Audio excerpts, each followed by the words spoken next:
ನಮಸ್ಕಾರ. ಪ್ರೈಮ್ ನ್ಯೂಸ್ಗೆ ಸ್ವಾಗತ. ಇವತ್ತಿನ ನಮ್ಮ ಪ್ರೈಮ್ ನ್ಯೂಸ್ನಲ್ಲಿ ನಮ್ಮೊಂದಿಗಿದ್ದಾರೆ ರಾಜಕೀಯ ವಿಶ್ಲೇಷಕರಾದಂತಹ ಶ್ರೀಯುತ ಜಿ ದೇವರಾಜೇಗೌಡರು. ಸರ್, ಮೊನ್ನೆ ಶನಿವಾರ ಒಂದು ಗ್ರಾಮ ಪಂಚಾಯಿತಿ ಮೀಸಲಾತಿ ವಿಚಾರವಾಗಿ ಒಂದು ಪಟ್ಟಿ ಬಿಡುಗಡೆ ಆಯಿತು. ಆ ಒಂದು ಇದರಲ್ಲಿ ಪ್ರೆಸ್ ಮೀಟ್ನಲ್ಲಿ ಏನಾಯ್ತು ಅಂದರೆ ರೇವಣ್ಣನವರು ಜಿಲ್ಲಾಧಿಕಾರಿಗಳ ಕುರಿತಾಗಿ ಒಂದು ಮಾತನ್ನ ಹೇಳ್ತಾರೆ. ಸರ್, ಎಲ್ಲಿಂದ ಹಿಡ್ಕೊಂಡು ಬಂದ್ರಿ ಇವ್ರನ್ನ ಅಂತ ಕೇಳ್ತಾರೆ. ಈ ವಿಚಾರವಾಗಿ ತಾವು ಏನು ಹೇಳ್ತೀರಾ? ಒಂದು ಪದ್ಮ ಭಾಳ ವಿಶೇಷವಾಗಿ ಹಾಸನ ಜಿಲ್ಲೆಯ ಜಿಲ್ಲಾಧಿಕಾರಿಗಳು ಮತ್ತು ಜಿಲ್ಲಾ ದಂಡಾಧಿಕಾರಿಗಳವರು, so it's most senior officer, IAS officer ಅವರು ಜಿಲ್ಲೆಯ ಸಮಗ್ರ ಮಾಹಿತಿಯನ್ನು, ಅಂದರೆ ಮೀಸಲಾತಿಗೆ ಸಂಬಂಧಪಟ್ಟಂಥ ಮಾಹಿತಿಯನ್ನು ಅವರು ನಿಯಮಾನುಸಾರ ಪಡ್ಕೊಂಡು ಯಾವ ಪಂಚಾಯಿತಿಯಲ್ಲಿ ಯಾವ ಕೆಟಗರಿಯನ್ನು ಹಾಕಬೇಕು ಅಂತೇಳಿ ಒಂದು ನಿಯಮ ಇದೆ. ಅದು ಭಾಳ ವಿಶೇಷವಾಗಿ ಈ ಪಂಚಾಯತ್ ರಾಜ್ ಅಧಿನಿಯಮ 1993 ಕಲಂ 5 ಸಬ್ ಕ್ಲಾಸ್ 1 ಕೆಳಗಡೆ ಅಡಿಯಲ್ಲಿ ಈ 2 ಬಾರಿ ಆ ರಿಸರ್ವೇಷನ್ ಏನು ಕ್ಯಾಟಗರಿ ಬರ್ತದೆ ಅದು 3ನೇ ಬಾರಿ ಮರುಕಳಿಸ್ಬಾರ್ದು ಅಂತ. 2 ಬಾರಿ ಬಂದಂಥದ್ದು, ಈಗ ಮಹಿಳೆ ಒಂದು ಕ್ಷೇತ್ರಕ್ಕೆ ಮಹಿಳೆ ಬಂದಿದೆ, 2 ಬಾರಿ ಮಹಿಳೆ ಬಂದಿದೆ, ಅಲ್ಲಿ 3ನೇ ಬಾರಿ ಮತ್ತು ಮಹಿಳೆ ಬರೋಂಗಿಲ್ಲ, ಅಲ್ಲಿ ಬೇರೆ ಕ್ಯಾಟಗರಿ ಬರಬೇಕಲ್ಲಿ. ಜನರಲ್ ಬಂದಿತ್ತು, 2 ಬಾರಿ ಜನರಲ್ ಬಂದಿದೆ ಅಲ್ಲಿ, ಮತ್ತು 3ನೇ ಬಾರಿ ಇದು ರೊಟೇಷನ್ ಆಗ್ತಾ ಇರಬೇಕು ಅಂತ ಸೈಕಲ್ ಥರ ಇದು. ಸೊ ಆ ರೊಟೇಷನ್ ಆಗೋ ಸಂದರ್ಭದಲ್ಲಿ ಅದನ್ನೆಲ್ಲ ಫಿಲ್ಟ್ರ್ ಮಾಡ್ತಾರೆ. ಅದನ್ನು ಯಾವ ಕೆಟಗರಿ ಯಾವ ಬರಬೇಕಲ್ಲಿ. ಈಗ ಸಣ್ಣ ಎಕ್ಸಾಂಪಲ್ಲು, OBC ಮತ್ತು ABC ಥರ ಕೆಲವು ಕಾಲಮ್ಗಳ ಪ್ರಕಾರ ಮೀಸಲಾತಿಯನ್ನು ಬಿಡುಗಡೆ ಮಾಡ್ತಾರೆ. ಜನರಲ್ ಬರ್ತದೆ, SC ST ಬರ್ತದೆ, OBC ಬರ್ತದೆ, ಮಹಿಳೆ ಬರ್ತದೆ, ಆಮೇಲೆ SC ಮಹಿಳೆ ಬರ್ತದೆ, ST ಮಹಿಳೆ ಬರ್ತದೆ, ಈ ಥರ ಎಲ್ಲ ಕೆಲವು ಇರ್ತದಲ್ಲಿ. ಅದನ್ನು ಜಿಲ್ಲಾಧಿಕಾರಿ ಏನು ಮಾಡ್ತಾರೆ ಅಂತ ಅಂದರೆ ಫಸ್ಟು 2011ರಿಂದ ತೊಗೋತಾರೆ. ಅಲ್ಲಿ 2011ನೇ ಇಸ್ವಿಯಿಂದ ಇದುವರೆಗೂ ಕೂಡ ಎಷ್ಟು ಕ್ಯಾಟಗರಿ ಬದಲಾವಣೆ ಆಗಿದೆ, ಯಾವ ಥರ ರೊಟೇಷನ್ ಆಗಿದೆ ಅಂತೇಳಿ ಆ ಬೇಸಿಕ್ಕಲ್ಲಿ ಇವ್ರು ಏನು ಮಾಡ್ತಾ ಬರ್ತಾರೆ, ಇವರು ಯಾರಿಗೆ ಯಾವ ಕ್ಷೇತ್ರಕ್ಕೆ ಕೊಡಬೇಕು ಅಂತೇಳಿ ನಾವು ಭಾಳ ಸ್ಪಷ್ಟವಾಗಿ ಕೇಳ್ದೆ ನಾವಲ್ಲಿ. ಈಗ ಒಂದು ಪಂಚಾಯಿತಿ, ಈಗ ಒಂದು ಕ್ಷೇತ್ರ ಅಂದರೆ ವಿಧಾನಸಭಾ ಕ್ಷೇತ್ರನೇ ಬೇರೆ, ಇಡೀ ಎಂಟೈರ್ ಅಸೆಂಬ್ಲಿ ಕಾನ್ಸ್ಟಿಟ್ಯೂನ್ಸಿ ಇದೆ, ಅದು ವಿಧಾನಸಭಾ ಕ್ಷೇತ್ರ. ಅದು ಪಂಚಾಯತಿ ವಿಚಾರಕ್ಕೆ ಬಂದಾಗ ಆಯಾ ಪಂಚಾಯತಿಗೆ ಒಂದು ಕ್ಷೇತ್ರ ಅಂತ ಆಗ್ತದೆ. ಅದಕ್ಕೆ ಆ ಪಂಚಾಯತಿಗೆ ಒಂದು 7 ಹಳ್ಳಿಗಳು, 8 ಹಳ್ಳಿಗಳು, 10 ಹಳ್ಳಿ, ಈ ಥರ ಹಳ್ಳಿಗಳು ಕ್ರೋಢೀಕರಣ ಮಾಡಿ ಒಂದು ಪಂಚಾಯತಿ ಆಗ್ತದೆ. ಅಲ್ಲಿ ಆ ಪಂಚಾಯತಿಯಲ್ಲಿ ಯಾವ ಗ್ರಾಮಗಳಲ್ಲಿ ಈ ಹಿಂದೆ 2011ರಿಂದ ಇದುವರೆಗೂ ಕೂಡ ಯಾವ ಕ್ಯಾಟಗರಿ ಬಂದಿತ್ತು ಅದನ್ನು ಅನಲೈಸ್ ಮಾಡ್ಕೋತಾರೆ ಅವರು. ಅನಲೈಸ್ ಮಾಡ್ಕೊಂಡಲ್ಲಿ ಆ ಕ್ಯಾಟಗರಿನ ರಿಪೀಟ್ ಮಾಡ್ತಾರೆ. ಇಲ್ಲಿ ರೇವಣ್ಣವ್ರ ಆರೋಪ ಏನು ಅಂತ ಅಂದರೆ, ನಾವು ಕೆಲವು ಜಾತ್ರೆ ಮಹಿಳೆಯರನ್ನ ಹಾಕಿ ಅಂತ ಹೇಳಿದ್ದು ಅಲ್ಲಿ ಹಾಕಿಲ್ಲ, ಕೆಲವರಿಗೆ ಕುರ್ಬಾಸ್ ಕಮ್ಯುನಿಟಿಯನ್ನು OBC ಅವ್ರನ್ನ ಹಾಕಿ ಅಂತ ಹೇಳಿದ್ರು ಅವ್ರು ಹಾಕಿಲ್ಲ, ಅಲ್ಲಿ ಕೆಲವರು ಅಲ್ಪಸಂಖ್ಯಾತನ ಹಾಕಿ ಅಂತ ಅಂದು ಅಲ್ಲಿ ಹಾಕಿಲ್ಲ ಅಲ್ಲಿ. ಸೊ ನಾವು ಕೊಟ್ಟಂತ ಸೊ ಅವರು ರೇವಣ್ಣವ್ರ ರೀತಿಯಲ್ಲಿ ನಿಯಮ ಬಾಹಿರ, ಅದು ಜಿಲ್ಲಾಧಿಕಾರಿಯವರ ರೀತಿಯಲ್ಲಿ ಅದು ಕಾನೂನು ಪರವಾಗಿದೆ ಅಂತ. ಸೊ ಇಲ್ಲಿ ಡಿಫ್ರೆನ್ಸ್ ಏನು ಅಂತ ಅಂದ್ರಲ್ಲಿ ರೇವಣ್ಣವ್ರು ಕೇಳ್ತಿರೋದು ಒಂದು ರೀತಿ ಸರಿನೇ. ಯಾಕೆ ಅಂತ ಅಂದರೆ ಕೆಲವು ಗ್ರಾಮಗಳಲ್ಲಿ ಜನರಲ್ ಕ್ಯಾಟಗರಿ, ಅಲ್ಲಿ ವಾಸ ಮಾಡ್ತಿರೋರೆಲ್ಲ ಜನರಲ್ ಕ್ಯಾಟಗರಿಯವರು ಇರ್ತಾರೆ. ಈಗ ಬ್ರಾಹ್ಮಿಣ್ಸ, ಲಿಂಗಾಯತ, ಒಕ್ಕಲಿಗ ಇವರೆಲ್ಲ ಒಂದು ಜನರಲ್ ಕ್ಯಾಟಗರಿ ಬರ್ತಾರೆ ಅಲ್ಲಿ. ಈ SC STಗಳು, ಈ ಕೆಲವು ಬೇರೆ ಕಮ್ಯುನಿಟಿಗಳು ಏನು ಮಾಡ್ತಾರೆ ಅಂತ ಅಂದರೆ ಅವರು ಆ ಜಾಗದಲ್ಲಿ, ಆ ಊರದೇ ಗ್ರಾಮದಲ್ಲಿ ಯಾರು ವಾಸ ಇರಲ್ಲ ಅಲ್ಲಿ. ಸೊ ಅಂಥ ಸಂದರ್ಭದಲ್ಲಿ ರಿಸರ್ವೇಷನ್ನು ನೀವು STನ ಅಲ್ಲಿ ಆ ಊರಿನಲ್ಲಿ ಗ್ರಾಮದಲ್ಲಿ SC ವಾಸನೆ ಮಾಡ್ತಾ ಇರಲ್ಲ, ST ವಾಸನೆ ಮಾಡ್ತಾ ಇರಲ್ಲ. ಸೊ ಅಲ್ಲಿಗೆ SCನ STನ ರಿಸರ್ವೇಷನ್ ಕೊಟ್ಟಾಗಲ್ಲಿ ಅಲ್ಲಿ ಕ್ಯಾಂಡಿಡೇಟ್ ಯಾರಿದ್ದಾರೆ, ಅಲ್ಲಿ ಚುನಾವಣೆ ಹೆಂಗೆ ಮಾಡ್ತಾರೆ ಅಂತ ರೇವಣ್ಣವರ ಆರೋಪ ಅಲ್ಲಿ. ಬಟ್ ಆದರೆ ಬೇಸಿಕ್ಲಿ ಏನಂತ ಅಂದರೆ ಇಲ್ಲಿ ಭಾಳ ಪ್ರಮುಖ ನಾವು ಏನಂತ ಅಂದರೆ, ಇದು ನಾನು ಮೊದಲೇ ಹೇಳಿದೆ ಒಂದು ಕ್ಷೇತ್ರ ಇದು ಅಂತೇಳಿ. ಇದು ಒಂದು ಗ್ರಾಮ ಪಂಚಾಯತಿ ಕ್ಷೇತ್ರ. 12 ಹಳ್ಳಿ ಇದ್ದರೆ 12 ಹಳ್ಳಿಯಲ್ಲಿ ಎಲ್ಲರೂ ಒಬ್ಬ ಮತದಾರ ಆಗಿರಬೇಕು. ಅದೇ ಗ್ರಾಮದಲ್ಲಿರೋ SC ತಂದು ಹಾಕ್ಬೇಕಂತ ಏನಿಲ್ಲ ಅಲ್ಲಿ. ಇವ್ರ ನಿಯಮ, ಈ ಸರ್ಕಾರದ ನಿಯಮ, ಸುತ್ತೋಲೆ ಏನಿದೆ ಈ ನಿಯಮ ಇದು.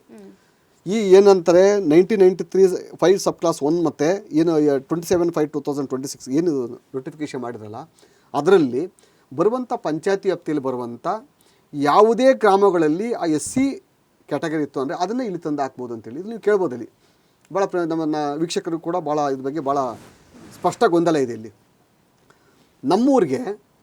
ನಮ್ಮೂರಲ್ಲಿ ಯಾರು SCಗಳಿಲ್ಲ ಅಲ್ಲಿ, ನಾವೇನು ಮಾಡಬೇಕಲ್ಲಿ, ಬೇರೆಯವ್ರನ್ನ ನಾವ್ಯಾಕೆ ಒಪ್ಕೊಳ್ಳೋಣ? That is not right way. ಅದು ನೀವು ಕರೆಕ್ಟ್ ಅಂತೀರ ಅಲ್ಲಿ. ಸೊ ಲಾ ಅದು ಹೇಳಲ್ವಲ್ಲ, ಕಾನೂನು ಅದನ್ನು ಹೇಳಲ್ವಲ್ಲ ಅಲ್ಲಿ. ಇದು ಕ್ಷೇತ್ರ, ಇದು ಎಂಟರ್ ಕಾನ್ಸ್ಟಿಟ್ಯೂನ್ಸಿ, ಇದು ಅದರಲ್ಲಿ ಆ ಪಂಚಾಯತಿ ಕಾನ್ಸ್ಟಿಟ್ಯೂನ್ಸಿ ಇಂಥದ್ದಲ್ಲಿ ಆ ಕ್ಷೇತ್ರದಲ್ಲಿ ಯಾವುದೇ ಒಬ್ಬ ಮತದಾರ, ಈಗ ಸಣ್ಣ ಎಕ್ಸಾಂಪಲಲ್ಲಿ ನಾನು ದೇವರಾಜೇಗೌಡ, ನಂದು ಹಾಸನ ಜಿಲ್ಲೆಯಲ್ಲಿ ನಂದು ಓಟ್ ಇದ್ದೀನಿ ನಂದಲ್ಲಿ, ನಾನು ಕರ್ನಾಟಕದ ಯಾವುದೋ ಮೂಲೆಯಲ್ಲಿ ಎಲೆಕ್ಷನ್ ನಿಲ್ಬೋದು ನಾನಲ್ಲಿ. ಸೊ ಅದು ಹೆಂಗೆ ರೈಟ್ಸ್ ಬಂತದು? ದಟ್ ಈಸ್ ಫಂಡಮೆಂಟಲ್ ರೈಟ್ಸ್ ಅದು. ಸೊ ಒಬ್ಬ ವ್ಯಕ್ತಿ ತನ್ನ ಹಕ್ಕನ್ನು, ಮತದಾನ ಹಕ್ಕನ್ನು, ಅವನು ಭಾರತೀಯ ನಾಗರಿಕನಾಗಿದ್ದು ಮತವನ್ನು ಚಲಾಯಿಸೋಕ್ಕೆ ಅವಕಾಶ ಇತ್ತು ಅಂತಂದರೆ ಅವನು ಈ ದೇಶದ ಯಾವುದೇ ಮೂಲೆಯಲ್ಲೂ ಕೂಡ ಅವನು ನಾಗರಿಕನಾಗಿ ಜೀವಿಸ್ಬೋದಿಲ್ಲ. ಅದೇ ಥರನೇ ಇಲ್ಲಿ ಪಂಚಾಯತಿ ಆ್ಯಕ್ಟಲ್ಲಿ ಏನು ಬರ್ತದೆ ಅಂತಂದರೆ ಆ ಪಂಚಾಯತಿನ ಒಂದು ಕ್ಷೇತ್ರ ಅಂತ ಮಾಡ್ತಾರೆ ಇಲ್ಲಿ. ಆ ಕ್ಷೇತ್ರದ ಎಲ್ಲೋ ಒಂದು ಕಡೆ ಮತದಾರ ಆಗಿದ್ದು ಕೂಡಲ್ಲಿ ಆ ಮೀಸಲಾತಿಗೆ ಅನ್ವಯ ಆಯಿತು ಅಂತಂದರೆ ಆತ ಬಂದು ಅಲ್ಲಿ ಚುನಾವಣೆ ಕಂಟೆಸ್ಟ್ ಮಾಡೋದು. ಅದನ್ನೇ ಜಿಲ್ಲಾಧಿಕಾರಿಯವರು ಹೇಳಿದ್ದಲ್ಲಿ. ಸೊ ಇದು ಸ್ಪಷ್ಟ ಗೊಂದಲ ರೇವಣ್ಣವ್ರಿಗೂ ಮತ್ತು ಜಿಲ್ಲಾಧಿಕಾರಿಗಳಿಗೆ ಈ ಗೊಂದಲ. ಬಟ್ ಆದರೆ ರೇವಣ್ಣವರು ಮಾಡಿದಂಥ ಒಂದು ಎಡವಟ್ಟೇನು ಅಂತಂದರೆ ಪತ್ರಿಕಾಗೋಷ್ಠಿ ನಡೆಸಿ ಆ ಪತ್ರಿಕಾಗೋಷ್ಠಿಯಲ್ಲಿ ಅವರ ಸಹೋದ್ಯೋಗಿಗಳಂಥ ಅರ್ಕಲೋಡ್ ಕ್ಷೇತ್ರದ ಎ ಮಂಜು ಆಗಿರ್ಬೋದು, ಹಾಸನ ಕ್ಷೇತ್ರದ ಸ್ವರೂಪ್ ಪ್ರಕಾಶ್ ಆಗಿರ್ಬೋದು, ಇನ್ನಿತರ ಕೆಲವು ರಾಜಕೀಯ ಲೀಡರ್ಗಳು ಅವ್ರ ಜೊತೆ ಕೂರಿಸ್ಕೋತಾರೆ. ಅಲ್ಲಿ ಅದು ಒಂದು ಪದವನ್ನು ಬಳಕೆ ಮಾಡಬಾರ್ದಾಗಿತ್ತು ಅವರಲ್ಲಿ. ಏನಂತ ಎಲ್ಲಿಂದ ಹಿಡ್ಕೊಂಡು ಬಂದ್ರಿ? ಎಲ್ಲಿ ಹಿಡ್ಕೊಂಬಂದ್ರಿ ನೋಡಿ, ಒಬ್ಬರು IAS ಆಫೀಸರ್ ಅವರು, ಮತ್ತು ಎರಡನೇದಾಗಿ ವಿಶೇಷವಾಗಿ ಮಹಿಳೆಯವರು, ಸೀನಿಯರ್ IAS ಆಫೀಸರು, ಮಹಿಳೆಯವರು. ಇದಕ್ಕಿಂತ ಮಿಗಿಲಾಗಿ ಏನಂತಂದರೆ ಜಿಲ್ಲಾ ದಂಡಾಧಿಕಾರಿಯವರು. ರೇವಣ್ಣವರು ಹಿರಿಯ ರಾಜಕಾರಣಿಯಾಗಿದ್ದು ತಪ್ಪು ಪದ ಬಳಕೆಯನ್ನು ಖಂಡಿತ ನೋಡಿ, ರೇವಣ್ಣವ್ರದ್ದು ಏನು ಅಂತ ಅಂದರೆ ಅವರು ಹೊಸಬ್ರಲ್ಲ, ಗೊತ್ತಿಲ್ಲದೆ ಏನೋ ತಪ್ಪು ಮಾಡ್ತಾರೆ ಅಂತ ಹೇಳೋಕ್ಕಲ್ಲಿ. ಅವರು ಹಲವಾರು ಬಾರಿ ಮಂತ್ರಿಗಳಾಗಿದ್ದಾರೆ, ಹಲವಾರು ಬಾರಿ ಶಾಸಕರಾಗಿದ್ದಾರೆ, ಅಲ್ಲಿ ಈಗಲೂ ಹಾಲಿ ಶಾಸಕರಿದ್ದಾರೆ. ಅಲ್ಲಿ ಸಂವಿಧಾನವನ್ನು ಅರ್ತಿರೋವಂಥವ್ರು, ಸಮಾಜದ ಆಗುಹೋಗುಗಳ ಬಗ್ಗೆ ಅರಿವಿರುವಂಥವ್ರು, ತಂದೆ ಪ್ರಧಾನಿಯಾಗಿದ್ದಂಥವ್ರು, ತಮ್ಮ ಮುಖ್ಯಮಂತ್ರಿ ಆಗಿದ್ದಂಥವ್ರು, ಇವರು ಲೋಕೋಪಯೋಗಿ ಸಚಿವರು, ಇಂಧನ ಸಚಿವರು, ಹಲವಾರು ಖಾತೆಗಳು ನಿಭಾಯಿಸಿರೋಂಥವ್ರು, ಸದನದಲ್ಲಿ ಹಲವಾರು ಪ್ರಶ್ನೆಗಳಿಗೆ ಉತ್ತರ ಕೊಟ್ಟಿರೋಂಥವ್ರು. ಇವರು ಅಧಿಕಾರಿಗಳನ್ನು ಅಷ್ಟು ನಿಷ್ಕೃಷ್ಟವಾಗಿ ಕೇಳಿದ ತಪ್ಪೋದು, ಅಕ್ಷಮ್ಯ ಅಪರಾಧ ಅದು. ಕಾರಣ ಯಾಕೆ ಅಂತಂದರೆ ಯಾವುದೇ ಒಂದು ವಸ್ತು ಅಲ್ಲ ಅದು. ಜಿಲ್ಲಾಧಿಕಾರಿಯ ಹುದ್ದೆ ಇದೆಯಲ್ಲ, ಅದು ವಸ್ತು ಅಲ್ಲ, ಇಲ್ಲ ಯಾವುದೋ ಒಂದು ಪ್ರಾಣಿ ಪಕ್ಷಿಗಳಲ್ಲ. ಎಲ್ಲಿಂದ ಹಿಡ್ಕೊಬಂದು ಬಿಟ್ಟರು ಅಂತಂದರೆ ಅದು ಅರ್ಥ, ಅದು ಎಲ್ಲೋ ಬೇರೆ ಬೇರೆ ಥರ, ಅದು ಇದು ಗಾಸಿಫ್ ಆಗಿರೋದು ಈಗ ಇಡೀ ರಾಜ್ಯಾದ್ಯಂತ ಸುದ್ದಿ ಅಂತಂದ್ರಲ್ಲಿ ಎಲ್ಲಿಂದ ಹಿಡ್ಕೊಬಂದು ಬಿಟ್ಟರು. ಅದು ಜಿಲ್ಲಾಧಿಕಾರಿಗಳು ಬಹಳ ನೋವನ್ನ ತಂದು ಕೊಟ್ಟಿರುತ್ತೆ ಈ ಒಂದು ಮಾತು ಅಂತ ಹೇಳ್ಬೋದು. ನಾನು ರೇವಣ್ಣವ್ರಿಗೆ ಹೇಳೋದು ಅಂತಂದ್ರಲ್ಲಿ, ನಿಮ್ಮ ಹಿರಿತನ, ನಿಮ್ಮ ರಾಜಕೀಯ, ಈ ನಡೆ ನುಡಿಗೆ ತಕ್ಕನಾಗಿ ತಾವು ಕೂಡ ಕೆಲವು ಪದಗಳನ್ನು ಬದಲಾವಣೆ ಮಾಡ್ಕೋಬೇಕು. ನಾನು ರೇವಣ್ಣವ್ರಿಗೆ ಈಗ ಹೇಳ್ತೀನಿ, ನಾವಲ್ಲಿ ನೀವು ಇದುವರೆಗೆ ಏನೋ ನಡೀತಾ ಇತ್ತು, ಈಗೆಲ್ಲ ಇವತ್ತೆಲ್ಲ ಟೆಕ್ನಾಲಜಿ ಭಾಳ ಇಂಪ್ರೂವ್ಮೆಂಟ್ ಇದೆ, ಅಲ್ಲಿ ಎವ್ರಿಡೇ ನಾಲೆಡ್ಜ್ ಇದೆ ಅಲ್ಲಿ. ಆಮೇಲೆ ಭಾಳ ವಿಶೇಷವಾಗಿ ರಾಜಕಾರಣಿಗಳಿಗೆ ಗೌರವ ಸಿಗೋದು ಯಾವಾಗ ಅಂತಂದರೆ ನಾವು ನಮ್ಮ ಎದುರಿರೋಂಥ ಅಧಿಕಾರಿಗಳಿಗೆ ಗೌರವಿಸಿದಾಗ ಮಾತ್ರ ರಾಜಕಾರಣಿಗಳಿಗೆ ಗೌರವ ಸಿಗೋದಲ್ಲಿ. ಹಾಗಾಗಿ ರೇವಣ್ಣವರು ಆ ಮಾಡಿದ ತಪ್ಪಿಗೆ ಅವರು ಕ್ಷಮೆ ಕೇಳಬೇಕಾಗ್ತದೆ. Give respect and take respect ಅನ್ನೋ ಮಾತಿನ ಪ್ರಕಾರ ಖಂಡಿತವಾಗ್ಲೂ ಒಬ್ಬ ಮಹಿಳೆ ಅಂತನಾದ್ರೂ ನೋಡ್ಬೇಕು, ಹಾಗೆ ಅವರ ಅಧಿಕಾರಕ್ಕೆ ಒಂದು ಬೆಲೆನಾದ್ರೂ ಕೊಡಬೇಕಿತ್ತು ಸರ್. ಹಿಡ್ಕೊಬಂದು ಬಿಟ್ರಿ ಅಂತಂದ್ರೆ ಇದ್ರಲ್ಲಿ ನಾಯಿ ಮರಿಗಳಲ್ಲ, ಕೋಳಿ ಮರಿಗಳಲ್ಲ, ಇದ್ಯಾವುದೋ ಪ್ರಾಣಿ ಪಕ್ಷಿಗಳಲ್ಲ. ಸೊ ಹಾಗಾಗಿ ಒಬ್ಬ ಒಂದು ಉನ್ನತ ಜವಾಬ್ದಾರಿತ ಹುದ್ದೆಯಲ್ಲಿರುವಂಥವ್ರನ್ನ ಪ್ರಾಣಿ ಪಕ್ಷಿಗಳಿಗೆ, ಪಶು ಪಕ್ಷಿಗಳಿಗೆ ಹೋಲಿಸೋಂಥದ್ದಿಲ್ಲ, ಅದು ಅದಕ್ಕಿಂತ ಅಕ್ಷಮ್ಯ ಅಪರಾಧ ಅದು. ಹಾಗಾಗಿ ರೇವಣ್ಣವರು ಮಾತಾಡಿರೋ ತಪ್ಪೋದು. ಇದಕ್ಕೆ ಅವರು ಕ್ಷಮೆ ಕೇಳಬೇಕಲ್ವಾ ಸರ್? ಖಂಡಿತ ಕೇಳಬೇಕಲ್ಲಿ, ತಪ್ಪೇನಿಲ್ಲ ಅಲ್ಲಿ. ಇದ್ರ ಬಗ್ಗೆ ನಮ್ಮ ಜಿಲ್ಲಾಧಿಕಾರಿ ಏನು ಹೇಳ್ತಾರೆ ನೋಡೋಣ ಬನ್ನಿ. ಇದು ತಾವು ಸರಿಯಾಗಿ ಹೇಳಿದ್ರಿ.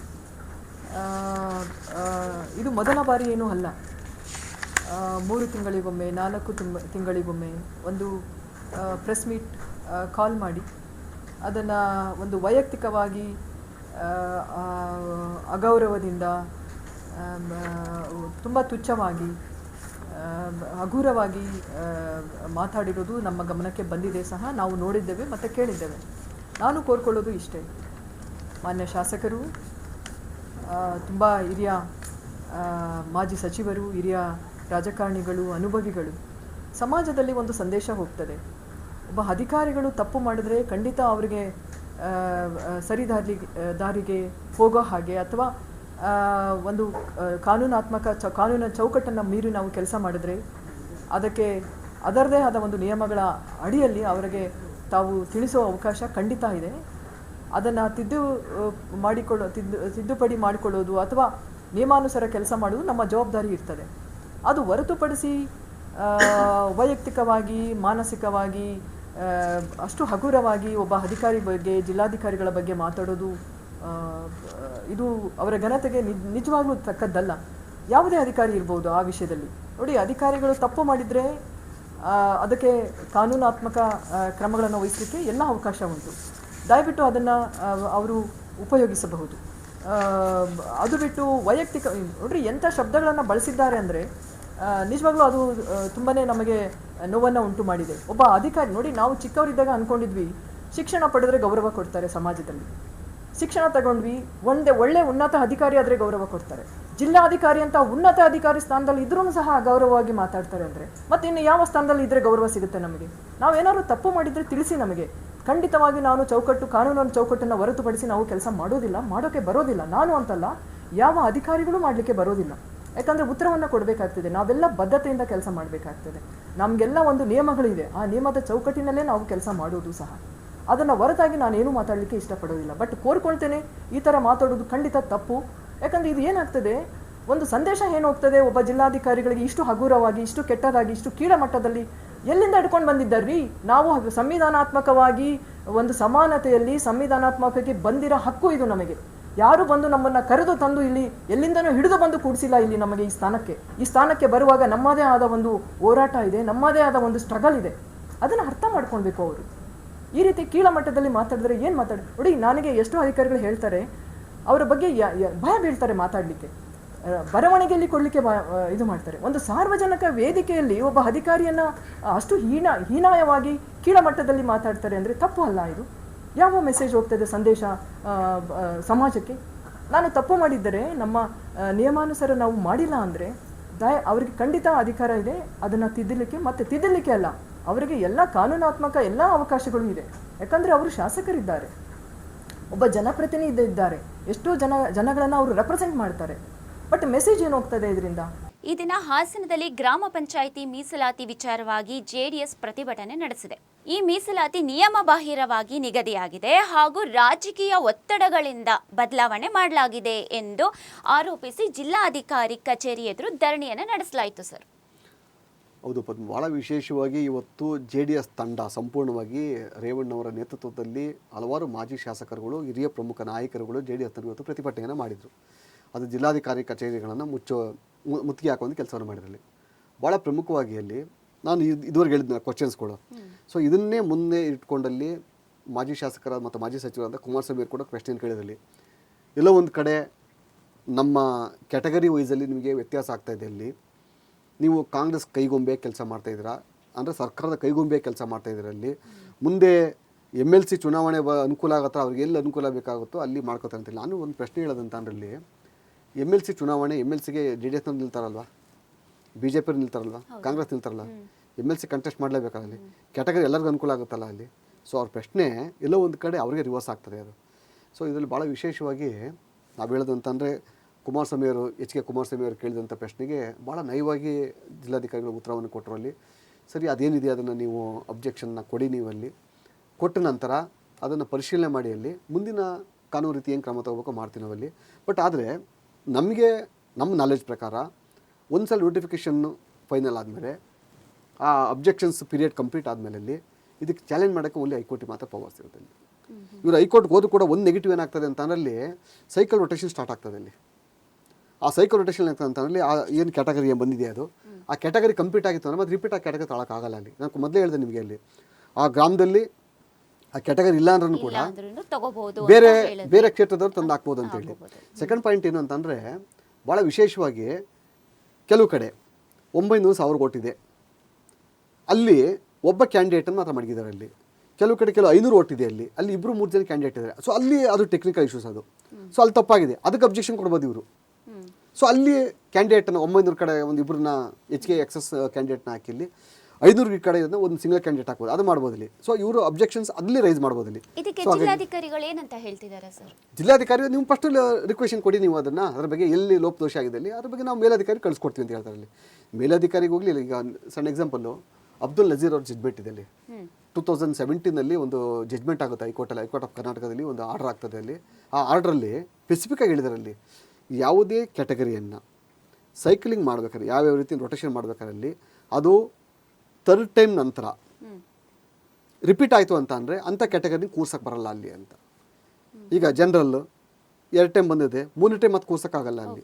ಒಂದೊಂದು ಕ್ಯಾಟಗರಿಗೆ ಅವಕಾಶ ಕೊಡಲೇಬೇಕದು. ಆ ಅವಕಾಶ ಮುಗಿದ ನಂತರ ಅಲ್ಲಿ ಆಟೋಮೆಟಿಕಾಗಿ ನೀವು ಮಾಡಲಿ ಕೂಡ ಕಂಪ್ಯೂಟರ್ ಅದೇ ಚೇಂಜ್ ಮಾಡ್ತದೆ ಅಲ್ಲಿ. ಸೊ ಹಾಗಾಗಿ ಆ ಪ್ರಶ್ನೆಗೆ ಉತ್ತರ ಏನು ಅಂತಂದ್ರಲ್ಲಿ, ನಿಯಮಾನುಸಾರ ಏನು ಸೈಕಲ್ ಟೈಪ್ ಚೈನ್ ಇದೆಯಲ್ಲ, ಆ ಕ್ರಾಸ್ ಬಿಟ್ಟು ಹೊರಗೆ ಬರೋಕ್ಕಾಗಲ್ಲ ಅಲ್ಲಿ. ಹಾಗಾಗಿ ಪಂಚಾಯತಿ ಚುನಾವಣೆಯಲ್ಲಿದು ಕೋರ್ಟ್ಗೆ ಹೋದ್ರು ಕೂಡ ಎಷ್ಟು ಮಟ್ಟಿಗೆ JDS ನ್ಯಾಯ ಸಿಗ್ತದೆ ಅಂತ ಗೊತ್ತಿಲ್ಲ ಅಲ್ಲಿ. ಜಿಲ್ಲಾಧಿಕಾರಿ ಭಾಳ ಸ್ಪಷ್ಟವಾಗಿ ಅವ್ರು ಹೇಳಿದ್ದಾರೆ ಅವ್ರಿಗೆ ಅಲ್ಲಿ. ಅಂದರೆ ಸರ್ ಈಗ ಜಿಲ್ಲಾಧಿಕಾರಿಗಳು ಈ ಒಂದು ವಿಚಾರದಲ್ಲಿ ನ್ಯಾಯಯುತವಾಗಿದ್ದಾರೆ.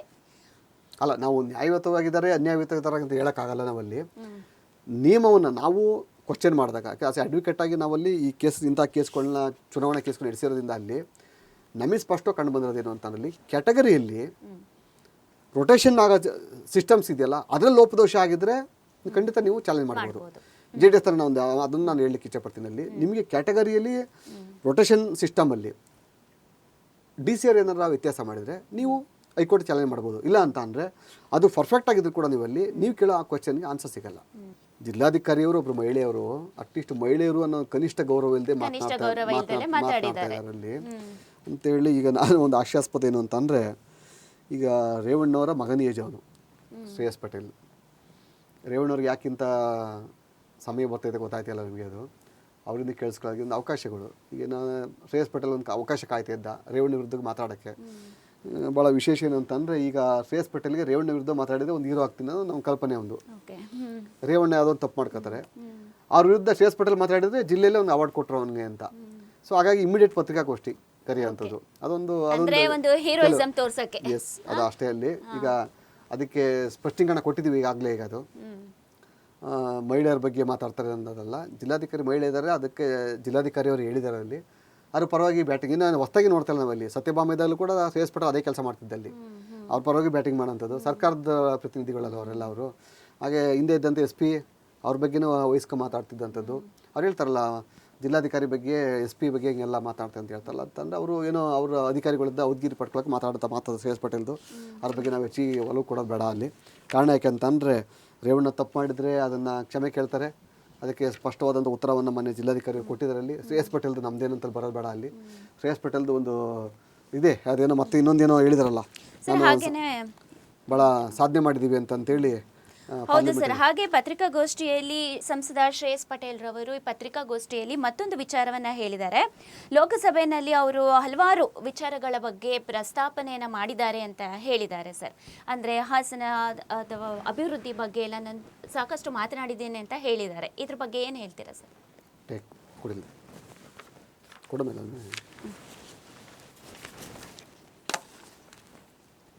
ಓಕೆ ಪದ್ಮ, ಭಾಳ ವಿಶೇಷವಾಗಿ ಇವತ್ತು ಹಾಸನ ಲೋಕಸಭಾ ಸದಸ್ಯರಾದ ಶ್ರೇಯಸ್ ಪಟೇಲ್ ಅವರು ತನ್ನ ಕಚೇರಿಯಲ್ಲಿ, ಹಾಸನ ಕಚೇರಿಯಲ್ಲಿ ಪತ್ರಿಕಾಗೋಷ್ಠಿಯನ್ನು ನಡೆಸಿ ಕೆಲವು ವಿಚಾರಗಳ ಬಗ್ಗೆ ಅವರೇ ಪ್ರಸ್ತಾಪ ಮಾಡಿದ್ದಾರೆ. ಅಲ್ಲಿ ಒಂದು ಜಿಲ್ಲಾಧಿಕಾರಿ ವಿರುದ್ಧವಾಗಿ ಮಾತಾಡಿದಂಥ ರೇವಣ್ಣ ಅವ್ರ ವಿರುದ್ಧವಾಗಿ ಒಂದು ಧ್ವನಿ ಎತ್ತಂಥ ವಿಚಾರ ಆಗಿರ್ಬೋದು. ಎರಡನೇದಾಗಿ ಈಗ ಪಾರ್ಲಿಮೆಂಟಲ್ಲಿ ಏನೇನು ಮಾಡಿದ್ದೀವಿ ಅಂತೇಳಿ ಸುಮಾರು 10 ಪ್ರಶ್ನೆಗಳ ಬಗ್ಗೆ ನಾನು ಲಿಖಿತವಾಗಿ ಪತ್ರವನ್ನು ಕೊಟ್ಟಿದ್ದೀನಿ ಅಲ್ಲಿ. ಅದಕ್ಕೆ ನಾನು ಕೆಲವು ಮಂತ್ರಿಗಳಿಂದ ನಾನು ಉತ್ತರವನ್ನು ಕೇಳಿದ್ದೆ. ಕೆಲವು ಡೆವಲಪ್ಮೆಂಟ್ಸ್ ಬಗ್ಗೆ ನಾನು ಮಾತಾಡಿದ್ದೀನಿ ಅಂತೇಳಿ. ಭಾಳ ಪ್ರಮುಖವಾದ ಅಂಶ ಅಂತ ಅಂದರೆ, ನಿಮ್ಮನ್ನು ಕಳಿಸೋದೇ ಅದಕ್ಕೋಸ್ಕರ. ಪಾರ್ಲಿಮೆಂಟಲ್ಲಿ ನಿಮಗೆ ಸಂಬಳ ಕೊಟ್ಟು, ಇಲ್ಲಿಂದ ಫ್ಲೈಟ್ ಚಾರ್ಜ್ ಕೊಟ್ಟು, ನಿನಗೊಂದು ಮನೆ ಮಾಡಿಕೊಟ್ಟು, ಅಲ್ಲಿ ನಿಮ್ಗೊಬ್ರು PA, ಒಬ್ಬರು ಗನ್ಮ್ಯಾನು ಎಲ್ಲ ಅಲೈನ್ಸ್ ಎಲ್ಲ ಕೊಟ್ಟು ಯಾಕೆ ಕಳಿಸ್ತೀವಿ ಅಂತ ಅಂದರೆ, ನೀವು ಬಂದು ಇಲ್ಲಿ ಪತ್ರಿಕೆ ಪೇಪರ್ ಬಿಡುಗಡೆ ಮಾಡಿ ಅಂತ ಅಲ್ಲ. ನಿಮ್ದು ಈ ಕೆಲಸ ಮಾಡೋಕ್ಕೆ ನಾವು ಪಾರ್ಲಿಮೆಂಟಿಗೆ ಕಳ್ಸೋದು. ನಿಮ್ಮನ್ನ MP ಯಾಕೆ ಕಳಿಸ್ತೀವಿ ಅಂತ ಅಂದರೆ, ಈ ಜಿಲ್ಲೆಯ ಬಗ್ಗೆ ಧ್ವನಿ ಎತ್ತಿ ಅಂತಲೇ. ನೀವು ನಿಮ್ಮ ಕರ್ತವ್ಯ ನೀವು ಮಾಡಿದ್ದೀರ. ಅಲ್ಲಿ ನೀವೇನು ಮಾಡಬೇಕು, ಜಿಲ್ಲೆಯಲ್ಲಿ ಏನೇನು ಕೆಲಸ ಮಾಡಬೇಕು ಅದ್ರ ಬಗ್ಗೆ ಧ್ವನಿ ಎತ್ತಿದೆ. ಅದ್ರ ಬಗ್ಗೆ ರಿಯಾಕ್ಷನ್ ಬೇಕಲ್ವ, ಅದರಲ್ಲಿ ರಿಸಲ್ಟ್ ಬೇಕಲ್ವಾ? ರಿಸಲ್ಟ್ ಇನ್ನೂ ಬಂದಿಲ್ಲ. ಸೊ ರಿಸಲ್ಟ್ ಬರ್ದೇ ಪತ್ರಿಕಾ ಪ್ರಕಟಣೆ ಮಾಡ್ತೀರಾ ಅಂತ ಅಂದರೆ ಇದೆಲ್ಲ ಒಂದು ಕಡೆ ಒಂಥರ ಈ ಗಾದೆ ಹೇಳ್ತಾರೆ, ಕೂಸುಟ್ಟಕ್ಕೆ ಮುಂಚಿತವಾಗಿ ಕುವಲಿ ಹೊಲಿಸ್ಕೊಂಡು ಅಂತ. ಮಗುನೇ ಏನೋ ಹುಟ್ಟಿಲ್ಲ ಇನ್ನು, ಅಲ್ಲಿ ಈಗಾಗಲೇ ಕ್ಯಾಪ್ ರೆಡಿ ಮಾಡ್ಕೊಂಡವ್ರೆ ಇಲ್ಲಿ ಅಂತ.